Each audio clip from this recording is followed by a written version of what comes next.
The enemy retreats after a devastating blow, leaving their older, outdated units sitting in a space that is incredibly prone to attack. It's time to reclaim the corridor. The war is heating up, and the beast is coming back for seconds.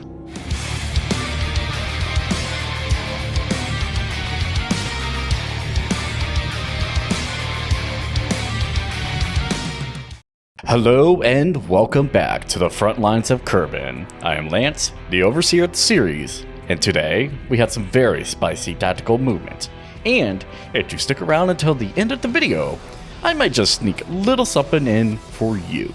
A glimpse into the future of this war. But first, a quick recap. In the last episode, General Mavis executed a swift, brutal bomber strike on Ashkar's mobile World War II armored column, losing only one singular plane in the exchange. It was a catastrophic blow to Ashkar's momentum. Ashkar was caught looking incredibly weak on anti-air capabilities, though General Korey tried to rectify that during her production phase. Now we're about to see the movement phase for turn 14. Let's see how General Korey responds to the massacre. We settle back into the grid space of F8 amidst the wreckage of the Doomstack. General Korey makes a wise decision to immediately deploy her surviving repair truck. These remaining World War II tanks are not looking good. A simple armor push by Gallandian forces could wipe them out in minutes without a proper fight. Once the surviving units are patched up, they hightail it right back to F10, falling back to link up with the reserve units stationed there. She desperately needed to make this retreat, as falling back to F10 puts them safely out of range of Gallandia's current forward bombing bases. Moving further back to the city of Barca, General Korey orders the brand new units created last turn to push forward into F10 as well. This massive force links up with the retreating survivors, finally providing them with the dedicated anti-air cover they so desperately needed last turn. The only other movement for Ashkar is a routine scouting run to gather intelligence. Once again, no forward air movement from Ashkar. They are keeping their planes grounded, but I promise you, that will change in the next turn. Minor spoiler. Let's check out the map. What you're seeing is currently the board state after Ashkar's movement. As you can see, General Korey has completely abandoned the forward push, consolidating her entire central army at F10 to lick the wounds. And with that window of opportunity wide open, I believe we are all ready to see what General Mavis of Gallandia does in her turn 14 movement phase. Let's get right on into it. Operation Iron Broom is the turn General Mavis is using for her first movement order. The objective? A massive combined arms strike on F7, where Ashkar's veteran World War I ground forces had been dug in for turns. General Mavis is looking to take firm control of the F corridor once again, and with Ashkar's World War II armor retreating, it's the perfect time to strike. From Outpost Aurelia, she amasses her powerful army of new World War II ground units and orders them to directly charge into F7. Roll that montage.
Finally, a proper large-scale ground battle. I hope to see more of these. A quick note on the combat mechanics. Moving forward, I am no longer going to manually stage and line up these units like an old musket battle. I'm just going to let the AI take over completely and let the flaws of certain tanks play out naturally. For example, tank destroyers and SPGs only have forward firing arcs.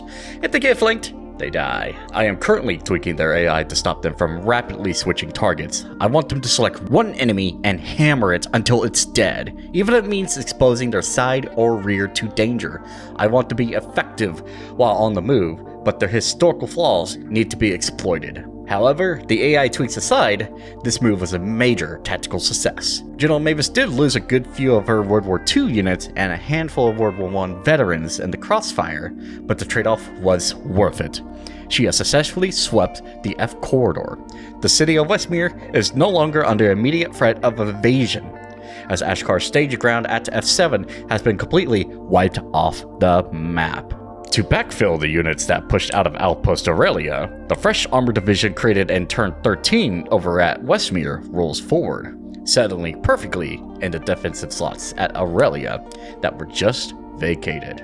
Over in the east, at the city of Ironvale, we see an unusual move. The mediums and tank destroyers drive out and settle directly into the forward operating base of Camp Sentinel, putting heavy armor inside of bombing base. That's a bold strategy, Cotton. Let's see if it pays off for him. The last movement is in the city of Falworth, where General Mavis simply advances her 2 tanks into C7, maintaining her western flank. Taking a look at the map, I made some visual changes. The background shading now reflects the territorial control, and you can clearly see General Mavis taking back the F corridor.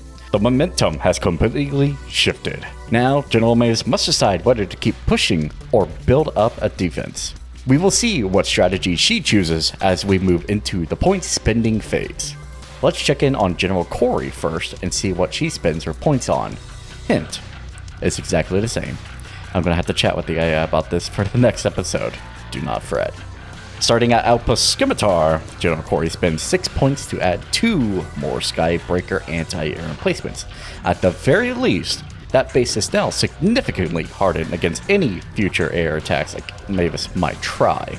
Then we move into the city of Barca once again, where General Korey dumps the rest of her 40 points into the exact same production line. She builds 3 H1 Rhinos, 4 AT-44 Cobras, 4 AA-4 Sirocco's, and 3 AS-5 Locust SPGs. And that does end General Korey's turn 14. And as you can see on the map, it barely changes with her spending. Don't get me wrong, she is responding to the air threat by spamming anti-air tanks, but she's doing it in the wrong way. She expects these ground-based anti-air units to magically snipe all the planes out of the sky before bombs are dropped. If Gallandia decides to run their Titans on high-altitude bombing runs, those anti-air tanks are going to be completely useless. But I will let the AI make that mistake, and if and when that happens, she will learn the hard way. That's war. We move on to Gallandia's production, and General Mavis is proving to be much more well-rounded. In the city of Westmere, she spends a massive 22 points to build a formidable armored force to replace the units lost in the Battle of F7. She builds 2 GT9 Bastions, 3 GT8 Vanguards, 2 GD6 Reapers, and 1 GA2 Aegis anti-air tank. I fully expect this division to roll straight into F7 next turn, and they had better. Over in the east, at the city of Ironvale, she spends 7 points to build 2 GT8 Vanguards and 1 GD6 Reaper. At Fort Kestrel, she builds another GB6 Ironclad with the 500-pound bomb configuration, as well as 1 GI8 Twin-Tail, for a total of 5 points. In the forward operating base of Outpost Aurelia, she builds 2 GS4 Spectre scout planes here. Lastly, at Camp Sentinel, she bolsters base defenses by building 2 more GIA-8 Twin-Tail Interceptors for 4 points. This brings us back to the map for one final time.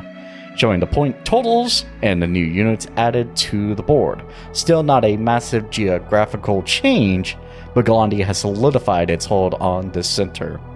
And with that, turn 14 is complete. We are now set for turn 15. And if you remember the rules, turn 15 means it is time for the early World War II mid-tier upgrades. I promised you a sneak peek. Enjoy.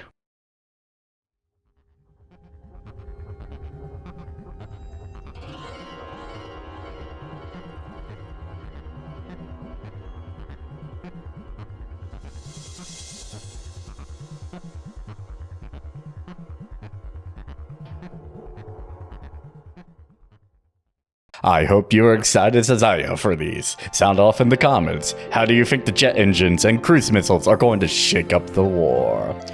If you don't want to miss seeing these incredible new weapons in action, make sure to hit that like button, subscribe, and ring that bell notification so you can see the new episodes the second they go live. Also, a quick personal note, I apologize if this episode is a few days late. I was finishing up League 6 in Old School RuneScape, and I was grinding incredibly hard to get that Dragon Trophy. So, my apologies for the delay. I do apologize for that. With all that done, this has been 14 of the Frontlines of Kerbin. This is Lance, the Overseer, signing off.